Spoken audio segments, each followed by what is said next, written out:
Katanning is a regional town 250 kilometers from the West Australian capital city of Perth, with a reputation that is spreading across Australia.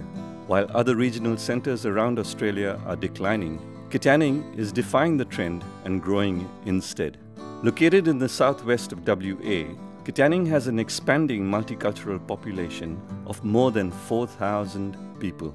It sprung up as a township in 1889 along the railway link that was being built between the southern port of Albany and Perth. Today, Katanning is a major agricultural centre in the Great Southern Wheat Belt region, with a growing population that is expected to triple over the next 20 years. Recently, Katanning was given supertown status. What makes Katanning the success story it is today? Let's take a look at some of the factors behind the growth.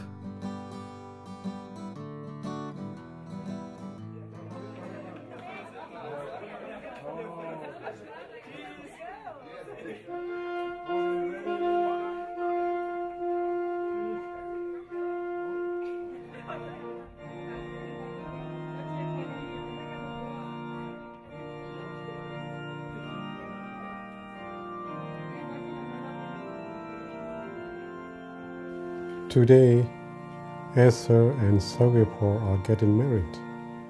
There is the second Korean couple to get married in Katanning, a growing community in rural Western Australia. It is a landmark occasion not only for this young couple, but also for the entire Korean community who have joined in to make this celebration an event to remember. I first heard about Katanning in 2006 as a settlement grant officer for Multicultural Services Centre of Western Australia. What I heard was so encouraging to me that I decided to visit Katanning one weekend with my wife to find out for myself. The Wemco company, one of Katanning's biggest employer, was looking for meat workers for their abattoir. They were willing to take on multicultural workers with limited language skill and train them to be productive employees, valuing their reliability and commitment. Wemco has been employing multicultural workers since the early 70s. They wisely recognized what was required for migrant workers and were more than willing to assist in helping workers relocate and resettle in Katanning. I was really excited by this and immediately set about to explore the possibilities of moving as many of my unemployed refugee clients in Perth as soon as possible. I was sure of finding them work there. I spoke with the Shire Council and got a very positive response. I also met with the local pastor and was put in touch with a wonderful lady, Jean Phillips, who agreed to look after the family moving to Katanning. Jean was a critical link to the success of the Katanning project.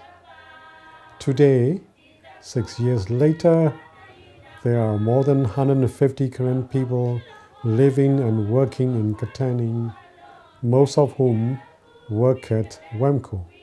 More than 22 families have bought homes here. More than 20 babies have been born in the Katanning hospital, and there is even a Korean nurse who is working there serving the community. Several children attend local schools. Many families have taken up Australian citizenship as soon as they were able to pass the exam. The word is beginning to spread all over the country as to what a great multicultural place Katanning is. But that is not all. Recently, the Karen community made a contribution to the Royal Flying Doctor Service. This was in recognition of the generosity that was initially shown to them when they first arrived in Katanning. While other small towns in Western Australia are shrinking, Katanning is growing into a colorful and vibrant community. What makes Katanning so successful is, first, an employer who recognizes the value of a multicultural workforce. Then, a Shire Council that sees the bigger pictures and works closely with business and community towards encouraging a healthy and growing multicultural population. Thirdly, acceptance and recognition from within the Katanning community itself in welcoming and supporting new arrival and helping them settle in. I wish I could make this happen for other regional communities in Western Australia and elsewhere. It is a wonderful win-win for everyone. What happened with the Karen was that Paul had found, as I say, he'd found Wamco. And so evidently, I didn't know, but he came down and he had an interview with Wamco. He had an interview with the Shire. And then he came and he talked to our pastor and the treasurer. And they told me afterwards that Paul said, if my people come, will you take care of them? Because they will need help. So after he'd gone, the pastor looked at the treasurer and said, I can't, I'm too busy. And she said, well, I can't. So they said, oh, we'll give them to Jean. She's got all these other nations. And so what happened at first was the Karen who got jobs at first at Wamco had family in Perth. And the families in Perth were already renting homes, and so they had lease agreements, which they couldn't break. So the men came down, and Wamco found them some accommodation which they were paying for. And of course I got in touch. Okay, no worries. And so I said to Judy from Wamco in the end, I said, look, you do the Wamco stuff because it's a lot of work for you, and she's a very busy woman. You do that. I will take on finding them homes and taking them for their medicals and all their paperwork and stuff like that. Paul would send an email to say, I have 2 families now who want to come. I would go to professionals. They would give me the keys to anything that was rentable at the time. I would pop off and I'd have a look at everything, send the information back to Paul if they thought that sounded okay. Then I'd arrange for professionals to fax the forms to Paul. He would get them in to sign. Or if the men were in town and could do it, I would take them down to professionals and we'd fill all the forms in. Then, of course, once the children came, once the families came, it was then book the children into school. So the arrangement I have with the schools and with the child health clinic and with others is I help to enrol the students, and my name goes on the forms. The families designate for me, because if dad is at work, even if mum is at home, if the child is sick, school can't phone mum because mum doesn't speak English. So if there's any kind of a problem, they ring me. With the Karen, the English wasn't what I started off doing. That was settling them in their homes, enrolling them at school, doing paperwork and so on. And then I set up for some of the mothers who were at home to have some English lessons, and I went round a couple of times a week and we were doing English lessons in the home with some of the women. So now what I do, 3 mornings a week, I go up to the high school and I do either one-on-one or two, and I help them with their English and with whatever. And then on Saturday mornings I go down to Breena's and I help the Karen teenagers down there as well. In the beginning, there was a lot of work. It was a lot of work because a lot of paperwork, a lot of running around, everything. They would come for everything. When you come to another country and you don't speak the language, I mean, every time you go to the post box, there's papers in there, there's junk mail, there's this, there's that, there's messages from the Shire, there's...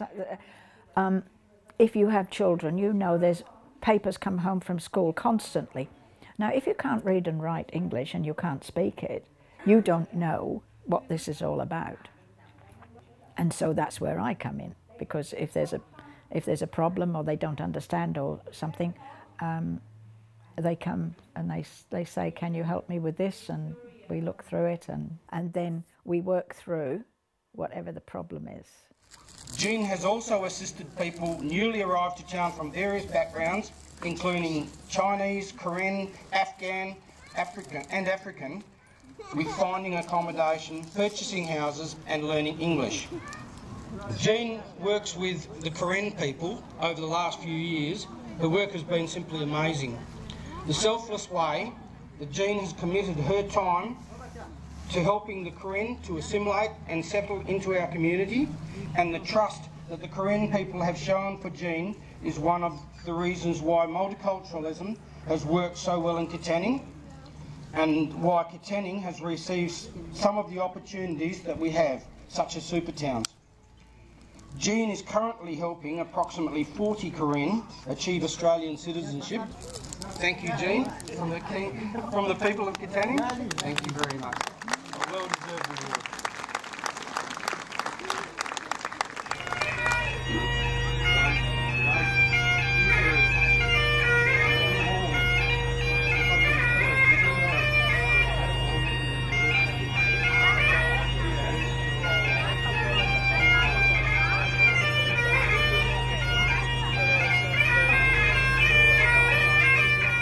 Multicultural Services Centre of Western Australia, or MSCWA for short, has been providing settlement services for migrants and refugees for more than 3 decades.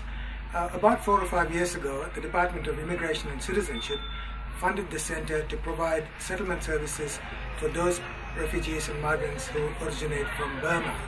A significant proportion of these people are of regional and rural backgrounds, so we had to come up to find a location that would reflect the geographic location of these people. And Katanning fitted the bill in so many different ways. Katanning has also had a history of resettling people of different backgrounds, so we knew choosing Katanning was going to work. What you need for successful resettlement of people like the ones you see in Katanning are both systems and structures, and equally important are people that are able, willing and committed to making those systems and structures work. Multiculturalism as a public policy has been around for decades, and with the support of all major political parties. Despite that, unfortunately, there is still a lack of understanding of what it is about. And Katanning is living proof that multiculturalism works economically and socially for the benefit of all people, not just migrants and refugees. The diversity of Katanning is truly remarkable. 25% of Katanning's population are people born overseas. Today, when Katanning is celebrating Harmony Week, there are 25 different communities participating in the event, which shows you the diversity of Katanning. It is diverse not just in terms of culture, but in terms of language, in terms of faith. And with that diversity, what happens also is not what people generally refer to as tolerance, but acceptance. And that is what migrants and refugees are looking for when they come to a new country to settle. And Katanning is remarkable in that aspect. The other things that go in Katanning's favor are both housing and employment. When migrants and refugees come to this country, they are looking for affordable housing, and they are obviously looking for employment, be it self-employment or working for other people. Katanning is able to offer both affordable housing and indeed employment. So those are another two factors why Katanning has proven to be successful in terms of providing opportunities for people of diverse backgrounds.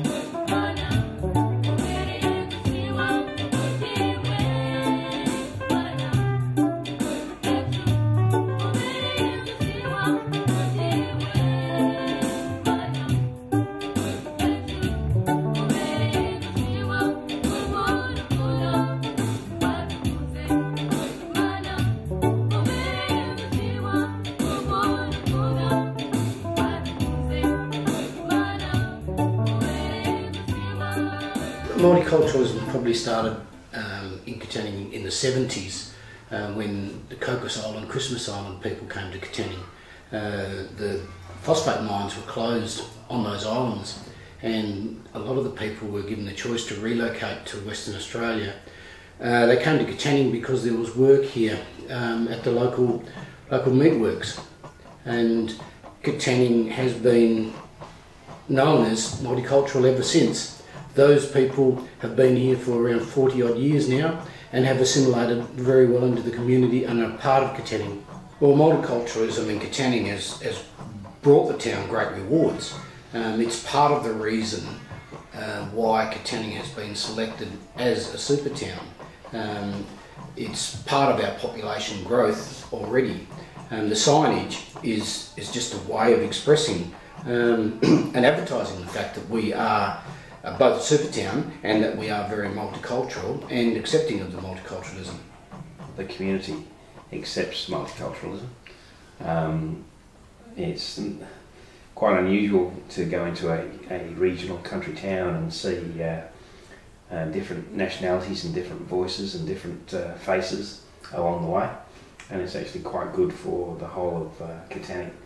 They add a lot, certainly, to our agricultural show and our Harmony Festival, and we saw today that the Malay drummers came in. We've had Cantonese pancake eating contests, so we've had all sorts of different activities in Katanning.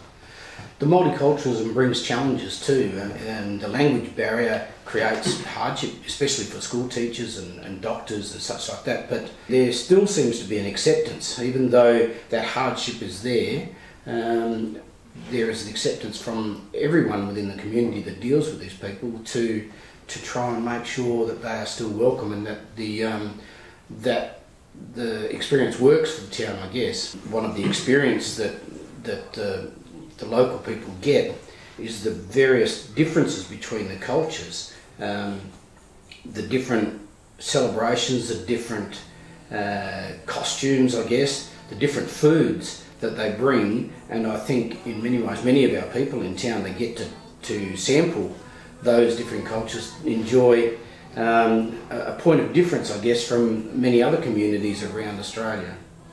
Wamco, which is the major meat abattoir in town, does a fabulous job. They actually employ a large number of the migrants, and they actually put in place interpretive services. So if, for example, they hire a dozen from a particular cultural group, but some of those people have difficulties with English, then they find one or two in that group who are probably a little bit more proficient, and they put those people in as interpreters. They do internal training and basically help their business get ahead, and it works for everybody. Super Towns is an initiative of the state government. They've identified 9 towns in regional Western Australia that they believe are capable of receiving more population and therefore reduce the population pressures on Perth. Katanning is one of these super towns. The Super Towns program is designed so that it will provide all of the normal attributes that people would expect to receive in Perth. Obviously, if you bring population to an area, that has to be driven probably by jobs, but also once those people get to those regional centres like Katanning, they have to have all of the same amenities, facilities and recreational facilities that they would expect in Perth. If people come to an area and they may have a job, but unless there's all of those facilities in place, they won't stay there. And the idea is to provide permanent population to Katanning in the region.